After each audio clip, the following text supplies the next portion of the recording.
خوبصورت بیان دیتا ہے، لکھا ہے مردوں کی قیامت بھی ایسی ہی ہے، جسم فنا کی حالت میں بویا جاتا ہے جیسے بیج بویا جاتا ہے۔ مردوں کی قیامت بھی ایسی ہے، جسم فنا کی حالت میں بویا جاتا ہے، بقا کی حالت میں جی اٹھتا ہے، بے حرمتی کی حالت میں بویا جاتا ہے، جلال کی حالت میں جی اٹھتا ہے، کمزوری کی حالت میں بویا جاتا ہے، قوت کی حالت میں جی اٹھتا ہے۔ نفسانی جسم بویا جاتا ہے، روحانی جسم جی اٹھتا ہے۔ جب نفسانی جسم ہے تو روحانی بھی جسم ہے۔ یہ صاف اور واضح بیان ہے اور مفصل بحث پالوس نے یہاں پر کی اور کہتا ہے کہ نفسانی جسم بویا جاتا ہے اور روحانی جسم جی اٹھتا ہے، فنا کی حالت میں بویا جاتا ہے، بقا کی حالت میں جی اٹھتا ہے، کمزوری کی حالت میں وہ بویا جاتا ہے اور قوت کی حالت میں جی اٹھتا ہے۔ سوال پیدا ہوتا ہے بویا کیا جاتا ہے؟ طبعی جسم بویا جاتا ہے، پھر کیا جی اٹھتا ہے؟ وہی جو بویا گیا وہی جی اٹھا، مگر بقا، جلال، قوت اور روحانی بدن کی حالت میں جی اٹھا۔ کیونکہ رومیوں 8 باب اور اس کی آیت نمبر 11 کو جب ہم پڑھتے ہیں تو وہاں پر بھی ایک بڑا خوبصورت بیان ہے۔ رومیوں 8 باب اس کی آیت نمبر 11، وہاں پر لکھا ہے، صاف بیان ہے، اور اگر اسی کا روح تم میں بسا ہوا ہے جس نے یسوع کو مردوں میں سے جلایا، تو جس نے مسیح یسوع کو مردوں میں سے جلایا وہ تمہارے فانی بدنوں کو بھی اپنے اس روح کے وسیلہ سے زندہ کرے گا جو تم میں بسا ہوا ہے۔ اگر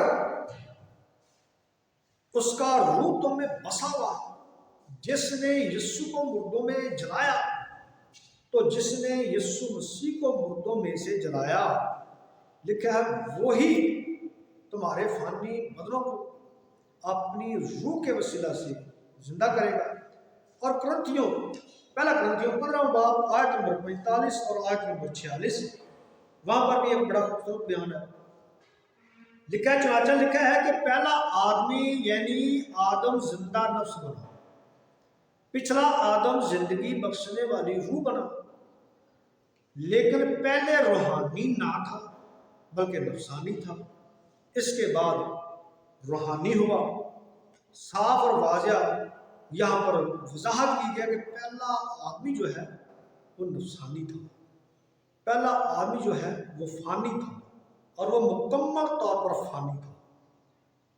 یہ نہیں کہ اس کی روح جو ہے وہ ہمیشہ زندہ رہنے والی روح تھی، نہیں، بلکہ انسان روح، جان اور بدن سمیت مکمل طور پر فانی ہے، اور مکمل طور پر انسان تبھی مرتا ہے جب اس کی جان اور روح اور بدن یکساں ہو، ایک ہی حالت میں، ایک ہی کنڈیشن میں۔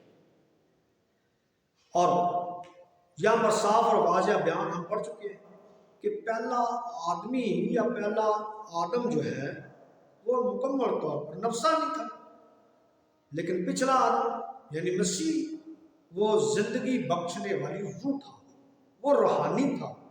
پہلا زمینی تھا، دوسرا آسمانی تھا، پہلا نفسانی تھا، دوسرا روحانی تھا، کیونکہ بعد میں جو آیا وہ روحانی بنا، اور بعد میں جو اٹھایا جائے گا وہ بھی روحانی ہوگا، جلالی ہوگا۔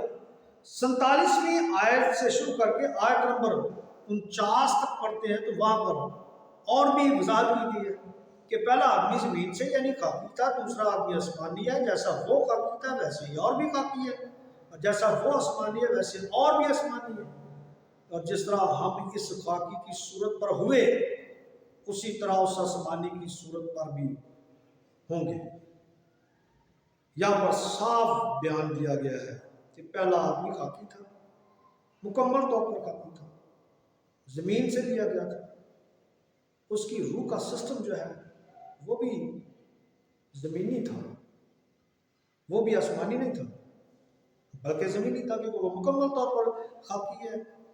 دوسرا آدمی آسمانی ہے، جیسا وہ خاکی تھا جس طرح آدم، اسی طرح دوسرے اور بھی بے شمار ہم بھی انہی میں شامل ہیں، ہم بھی خاکی ہیں، اور جس طرح یسوع مسیح آسمانی ہے اسی طرح اور بھی آسمانی ہیں، اور جس طرح ہم اس خاکی کی صورت پر ہوئے جو مکمل طور پر فنا ہو چکا، ہم بھی اس کی صورت پر ہوئے، تو اسی طرح آسمانی کی صورت پر بھی ہوں گے، جس طرح آسمانی کی صورت جی اٹھنے کے بعد ہوئی، اسی طرح ہم بھی اسی کی صورت پر ہوں گے۔ مگر کب؟ اس کا جواب پالوس رسول 15ویں باب کی آیت نمبر 52 سے آیت نمبر 54 میں کرتا ہے۔ لکھا ہے کہ کیسے ہوگا، کب ہوگا؟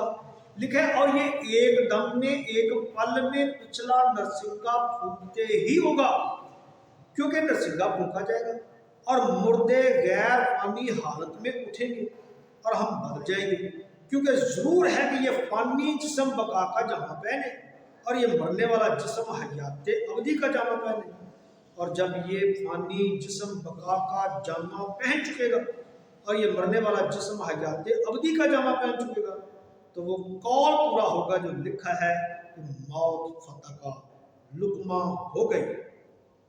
یاد رہے پالوس رسول اس حصہ میں صاف اور واضح کہتا ہے کہ یہ اس وقت ہوگا جب فانی جسم بقا کا جامہ پہن چکے گا یا پہنے گا، اور یہ مرنے والا جسم جو ہے حیات ابدی کا جامہ پہن چکے گا۔ اور فلپیوں 3 باب کی آیت نمبر 20 اور 21 میں واضح کیا گیا کہ ہمارا وطن آسمان پر ہے اور ہم یسوع کے وہاں سے آنے کے منتظر ہیں، اور وہ اپنی اس قوت کی تسیر کے موافق جس سے سب چیزیں اپنے تابع کر سکتا ہے، ہماری پست حالی کے بدن کی شکل بدل کر اپنے جلال کے بدن کی صورت پر بنائے گا۔ واضح ہوا قیامت یعنی مردوں کے جی اٹھتے کے باعث یہ سب کچھ ممکن ہوگا، کیونکہ قیامت یا مردوں کا جی اٹھنا بے حد ضروری ہے۔ اس کے بغیر زندگی کا زندہ رہنا یا زندہ ہونا یا اس کا تصور جو ہے وہ بے بنیاد، خلاف عقل اور خلاف بائبل ہے۔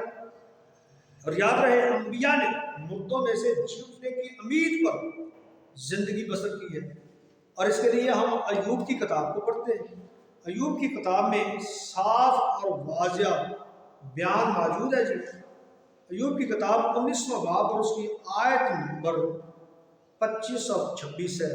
لکھا ہے اور اپنی کھال کے اس طرح برباد ہو جانے کے بعد بھی میں اپنے اس جسم میں سے خدا کو دیکھوں گا جسے میں خود دیکھوں گا، اور میری ہی آنکھیں دیکھیں نہ کہ بیگانہ کی۔ یہ سب کچھ کیسے ہوگا؟ جب وہ جلائے جائیں گے، کیونکہ وہ ابھی زمین کے اندر پڑے ہوئے ہیں۔ اس کے بعد ہم زبور 17 اور اس کی آیت نمبر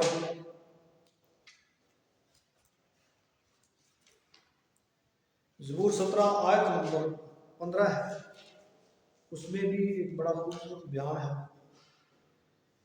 یہاں پر لکھا ہے جی پر میں تو صداقت میں تیرا دیدار حاصل کروں گا، پر میں جب جاگوں گا تو تیری شباہت سے سیر ہوں گا۔ یہاں پر بھی واضح ہے کہ داؤد کہتا ہے کہ میں صداقت میں تیرا دیدار حاصل کروں گا۔ کب؟ جب جاگوں گا، یعنی جو گہری نیند سویا ہوا لاش شعوریت کی حالت میں، اس سے جب بیدار کیا جاؤں گا تو میں جاگوں گا تو تیری شباہت سے سیر ہوں گا، پھر مجھے روبرو دیکھوں گا۔ اور اس کے ساتھ ساتھ یسایہ کی کتاب میں بھی ایک بڑا خوبصورت بیان ہے، 26واں باب ہے، آیت 19 ہے۔ یہاں پر لکھا ہے تیرے مردے جی اٹھیں گے، میری لاشیں اٹھ کھڑی ہوں، تم جو خاک میں جا بسے ہو جاگو اور گاؤ، کیونکہ تیری اوس کی مانند ہے جو نباتات پر پڑتی ہے، اور زمین مردوں کو اگل دے گی۔ جتنے زمین کے اندر پڑے وہ سارے اٹھیں گے، جاگیں گے، پھر گائیں گے۔ اس سے پہلے تمام انبیاء اور رسولوں نے بھی قیامت یعنی مردوں کے جی اٹھنے ہی کو اپنے صلہ اور امید اور انعام سمجھا، کیونکہ پہلا پطرس 5 باب کی 4، دوسرا تimotheus 4 باب کی 7 اور 8 آیت، پہلا تسلونیکی 4 باب کی 13 سے آیت نمبر 18 تک، یہ ساری چیزیں بالکل واضح ہیں کہ مردے زندہ کیے جائیں گے، جو خاک میں پڑے ہیں، سوئے ہوئے ہیں، روح سمیت، بدن سمیت، جان سمیت، انہیں جگایا جائے گا، انہیں زندہ کیا جائے گا، پھر وہ جی اٹھنے کے بعد انعام، سزا، جزا پھر پائیں گے۔ اگلی ویڈیو میں ہم ناراض تو بھی قیامت پر بات کریں گے، تب تک کے لیے آپ سے اجازت چاہیں گے۔ خدا آپ کو برکت دے، آمین۔